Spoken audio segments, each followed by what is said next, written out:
സൗഖ്യമാക്കും യഹോവയാണ്, ഞാൻ നിന്നെ സൗഖ്യമാക്കും യഹോവയാണ്, ഞാൻ നിന്നെ സൗഖ്യമാക്കും യഹോവയാണ്, ഞാൻ നിന്നെ സൗഖ്യമാക്കും യഹോവയാണ്.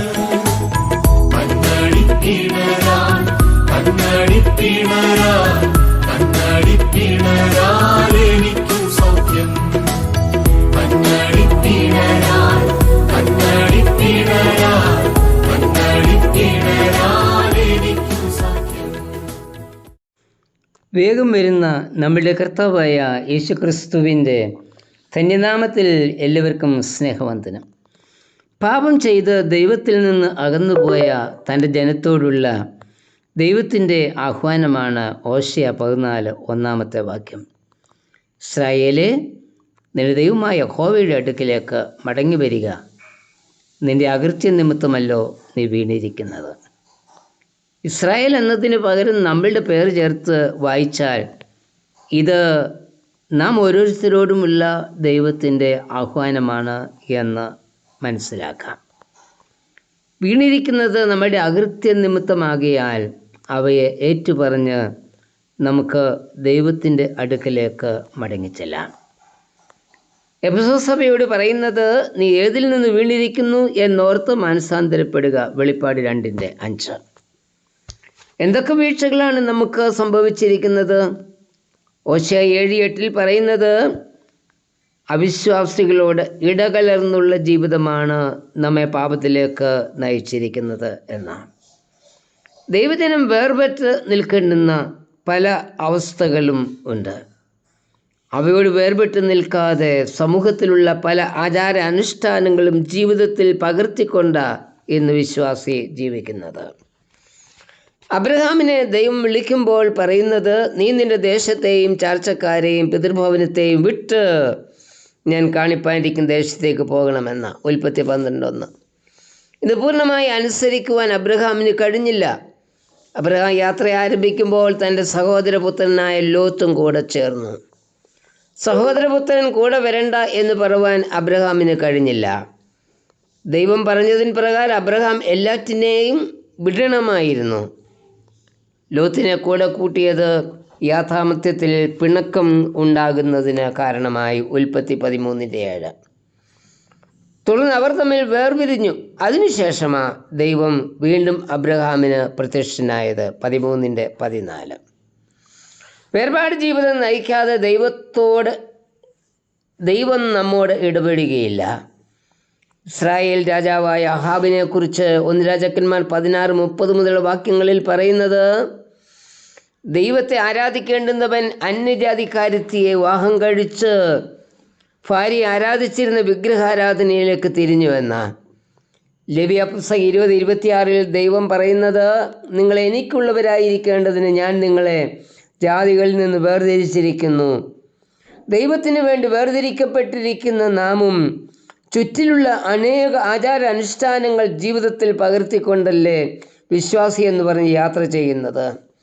ക്രിസ്തീയ ജീവിതത്തിൽ പാലിക്കേണ്ടുന്ന ചട്ടങ്ങളും നിയമങ്ങളും പാലിക്കാതെയുള്ള യാത്ര നമ്മെ വീഴ്ചയിലേക്കായിരിക്കും നയിക്കുന്നത് എന്ന് എപ്പോഴും ഓർക്കണം.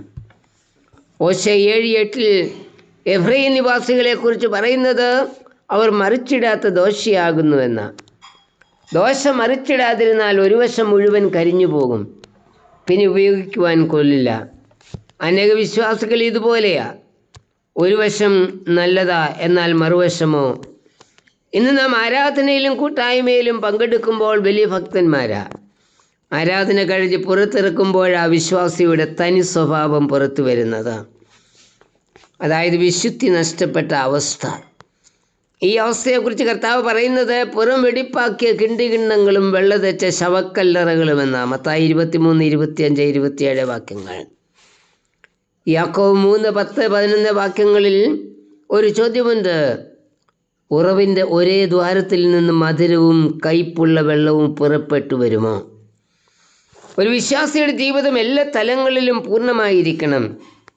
എഫ്രൈമിനെ പോലെ ഒരു വശം കരിഞ്ഞും മറുവശം വെന്തും ഇരിക്കുന്ന അവസ്ഥയല്ല നമുക്ക് വേണ്ടത്.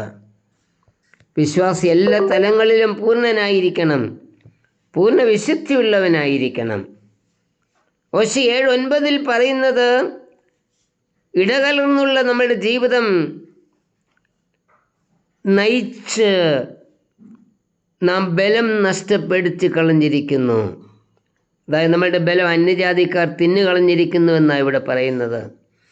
വിശ്വാസി ഒരിക്കൽ പരിശുദ്ധാത്മാവിനാൽ നിയന്ത്രിക്കപ്പെട്ടിരുന്നു. എന്നാൽ പരിശുദ്ധാത്മ ശക്തി നഷ്ടപ്പെട്ടിരിക്കുകയാണ്. പഴയതുപോലെ പാടുകയും പ്രസംഗിക്കുകയും പ്രാർത്ഥിക്കുകയും ഒക്കെ ചെയ്യുമെന്നാൽ ഉള്ളിൽ വ്യാപരിച്ചിരുന്ന പരിശുദ്ധാത്മ ശക്തി ഇപ്പോഴില്ല. ശിംശോൻ്റെ ജീവിതം ഇതിന് തെളിവാണ്.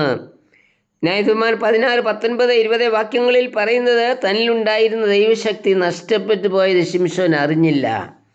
നമ്മുടെ ഇന്നത്തെ അവസ്ഥ ഇത് തന്നെയല്ലേ? വിശ്വാസ ജീവിതത്തിൻ്റെ ആരംഭത്തിൽ നമ്മിൽ വ്യാപിച്ചിരുന്ന ദൈവാത്മശക്തി ഇപ്പോഴുണ്ടോ? ഇല്ല. എങ്കിലും നമ്മളുടെ നടപ്പ് ദൈവാത്മാവിൻ്റെ ശക്തിയിൽ നിയന്ത്രിക്കപ്പെടുന്നുവെന്ന മട്ടില്ല. ആത്മാവ് മാറിപ്പോയത് അറിയാതെയുള്ളൊരു ജീവിതമാണ് വിശ്വാസി നയിക്കുന്നത്. അതുകൊണ്ട് കർത്താവ് നമ്മോട് പറയുന്നു, നിന്റെ ദൈവമായ യഹോവയുടെ അടുക്കിലേക്ക് നീ മടങ്ങി വരണം. ജീവിതത്തിൽ വന്നുപോയ എല്ലാ കുറവുകളെയും സമ്മതിച്ച് ഞാൻ നിന്നോടും സ്വർഗത്തോടും പാപം ചെയ്തിരിക്കുന്നുവെന്ന് ഏറ്റുപറഞ്ഞ് മുടിയൻ പുത്രൻ പിതാവിൻ്റെ അടുക്കൽ മടങ്ങിച്ചെന്നതുപോലെ ഒരു മടങ്ങിവരവ് നമ്മുടെയും ജീവിതത്തിൽ ഉണ്ടാവണം. എങ്കിൽ അവൻ നമ്മുടെ പിന്മാറ്റത്തെ ചികിത്സിച്ച് പാപം ക്ഷമിച്ച് നമ്മെ സൗഖ്യമാക്കും. ഹോശേയ 14:2-4. കർത്താവേ, പാപം ചെയ്ത് നഷ്ടപ്പെടുത്തിയ പുത്രത്വത്തിൻ്റെ പദവി എനിക്ക് വീണ്ടും തരണമേ. ആമേൻ. രോഗിക്കു വൈദ്യനൻ യേശുവാണല്ലോ, പാപിക്കു രക്ഷകൻ യേശുവാണല്ലോ. രോഗിക്കു വൈദ്യനൻ യേശുവാണല്ലോ, പാപിക്കു രക്ഷകൻ യേശുവാണല്ലോ. നീ എന്റെ വൈദ്യൻ, നീ എന്റെ ഔഷധം, നീ എന്റെ വൈദ്യൻ, നീ എന്റെ ഔഷധം, നീ എന്റെ എല്ലാമാണല്ലോ.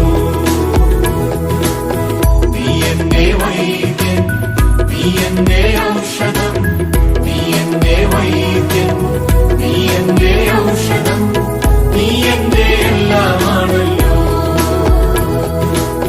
ഞാൻ നിന്നെ സൗഖ്യമാക്കും യഹോവയാണ്, ഞാൻ നിന്നെ സൗഖ്യമാക്കും യഹോവയാണ്, ഞാൻ നിന്നെ സൗഖ്യമാക്കും യഹോവയാണ്,